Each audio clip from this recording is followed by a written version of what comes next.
இப்போ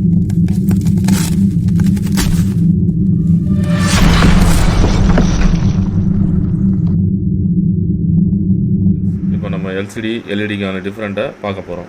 இது ரெண்டுத்தில் எது எல்சிடி எல்இடின்னு உங்களால் கண்டுபிடிக்க முடியுதான்னு பாருங்கள். இப்போ நான் சொல்கிறேன். இது வந்து எல்சிடி டிஸ்பிளே. இது மாதிரி லேயராக வரும்.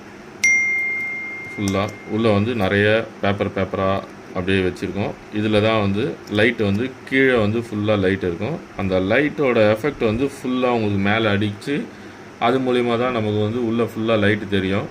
இப்போ இதில் வந்து ஓல்டு ஆக என்னென்னா சைடில் ஃபேஸ்டிங் போயிடும். அந்த ஃபேஸ்டிங் போகும்போது உள்ளே வந்து டஸ்ட்டெல்லாம் போய் இதில் ஃபார்ம் ஆச்சுன்னா இந்த பேப்பரில் வந்து உட்காந்துரும். தண்ணி பட்டாலும் உள்ளே போய் அந்த இடத்துல ஃபுல்லாக டேமேஜ் ஆகி அப்படியே இருக்கும். அது வந்து உங்களுக்கு பார்க்கும்போது ஃப்ரண்ட்டில் வந்து இந்த இடத்துல ஒரு மாதிரி அழுக்கு மாதிரி கலராகவும் டாட் ஆகும். அது மாதிரி இருக்கும். இதை பற்றி பார்க்க போகிறோம். எல்இடியில் வந்து அந்த மாதிரி பேப்பர் லேயர் மாதிரிலாம் எதுவும் வராது. Full moulded. இங்கே பாருங்கள்.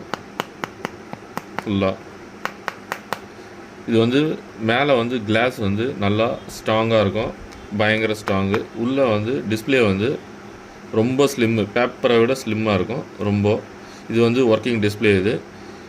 இதில் வந்து இன்பில்ட் ஃபிங்கர் பிரிண்ட்டும் வரும் எல்இடியில். எல்சிடியில் ஆனால் வராது ஃபிங்கர் பிரிண்ட்டு. அதே மாதிரி இது வந்து வெயிட்லெஸ்ஸு, வெரி ஸ்லிம்மு. அதில் வந்து கொஞ்சம் திக்காக வரும் டிஸ்பிளே. கிளாரிட்டி வந்து பார்த்திங்கன்னா எல்சிடியில் வந்து கொஞ்சம் கம்மியாக இருக்கும். எல்இடி வந்து கிளாரிட்டி, பிரைட்னஸ்ஸு எல்லாம் ஜாஸ்தி இருக்கும். காஸ்ட் வைஸ் வந்து பார்த்திங்கன்னா எல்இடி வந்து ரொம்ப காஸ்ட்லி. அதனால் ஃபோனோட ரேட்டும் வந்து கொஞ்சம் காஸ்ட்லி ஆகும். பார்த்திங்கன்னா காஸ்ட் வைஸில் வந்து அந்த அளவுக்கு ஜாஸ்தி இருக்காது. நார்மல் ரேட்டில் இருக்கும். எல்லோரும் வாங்குகிற மாதிரி ரீசனபிள் ப்ரைஸு. அதே மாதிரி லாங் லைஃப் நீங்கள் யூஸ் பண்ணோம் அப்படின்னா எல்சிடி தான் வந்து பெஸ்ட்டு. ஏன்னா எத்தனை வாட்டி நீங்கள் கீழே விழுந்தாலும் உடஞ்சாலும் மேலே இருக்கிற கிளாஸ் தான் உடையுமே தவிர உங்களுக்கு வந்து டச்செல்லாம் வேலை செஞ்சுருக்கோம். சம்டைம்ஸ் ஒண்டி ஒரு சில டிஸ்பிளேயில் ஒண்டி டச்சும் வேலை செய்யாமல் போச்சுன்னா தான் நீங்கள் வந்து டிஸ்பிளே மாற்றுற மாதிரி இருக்கும். எல்சிடிக்கும் உள்ள டிஃப்ரெண்ட்டை வந்து பார்க்க போகிறோம். இது வந்து பார்த்திங்கன்னா எல்சிடி ஃபுல் பிரைட்னஸ் வச்சுக்கிறேன். இது எல்இடி பாருங்கள் எவ்வளோ பிரைட்னஸ் இருக்குது. கம்மியாக வைக்கும் போது ஃபுல் பிரைட்னஸ் வச்சா எவ்வளோ பிரைட்னஸ் இருக்குது பாருங்கள். இன்னொன்று எல்சிடிக்கும் எல்இடிலையும் பார்த்திங்கன்னா பேட்ரி சேவர் வந்து ரொம்ப ஜாஸ்தி. சேவரை பற்றி நம்ம சொல்ல போகிறோம். இதில் வந்து பார்த்திங்கன்னா எல்இடியில் வந்து பேட்ரி பவர் சேவர் வந்து ஜாஸ்தி ஸ்டாண்ட் பை வரும். ஏன்னா இது வந்து டிஸ்பிளே வந்து அந்தளவுக்கு கரண்ட்டு இழுக்காது. எல்சிடியில் வந்து பார்த்திங்கன்னா அந்த மாதிரி கிடையாது. அதில் வந்து ஃபுல்லாக லைட்டிங் வந்து கீழேருந்து வரும். அதனால் ஃபுல் நிறைய லைட் இருக்கிறதுனால அதில் வந்து பேட்ரி கான்சம்ஷன் வந்து அந்தளவுக்கு ஜாஸ்தி இருக்காது. இப்போ உங்களுக்கு லைவாகவே அதை காமிக்கிறேன் பாருங்கள் எப்படி இருக்குதுன்னு சொல்லிட்டு. இது மாதிரி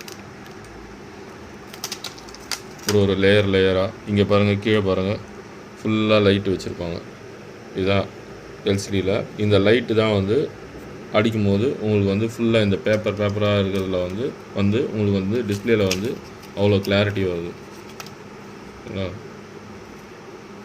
இது வந்து பார்த்திங்கன்னா அந்தளவுக்கு காஸ்ட் இல்லாதனால உங்களுக்கு வந்து ஃபோன் டிஸ்பிளே வந்து ரேட்டு வந்து கம்மியாக கிடைக்கும். எல்சிடிக்கும் எல்இடிக்கும் உள்ள காஸ்ட் வைஸ் பார்த்திங்கன்னா எல்இடி வந்து கொஞ்சம் ஜாஸ்தி இருக்கும்.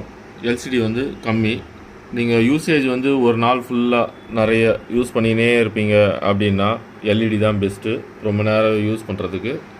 காஸ்ட் வைஸ் பார்க்கும்போது பார்த்திங்கன்னா எல்சிடி வந்து ரேட்டு வந்து கொஞ்சம் கம்மியாக இருக்கும். நீங்கள் யூசேஜ் ஜாஸ்தி இல்லை கம்மியாக இருக்குது அப்படின்னா ரொம்ப நாள் யூஸ் பண்ணோம் அப்படின்னாக்கா எல்சிடி வாங்கிக்கினா பெஸ்ட்டு. இல்லை அதிகம் யூசேஜ் இருக்கும், எப்போவுமே ஃபோன் பார்த்துக்கினே இருப்பீங்க, அது மாதிரிலாம்னாக்கா எல்இடி தான் பெஸ்ட்டு உங்களுக்கு. தேங்க்யூ. மறக்காமல் சப்ஸ்கிரைப் பண்ணுங்கள்.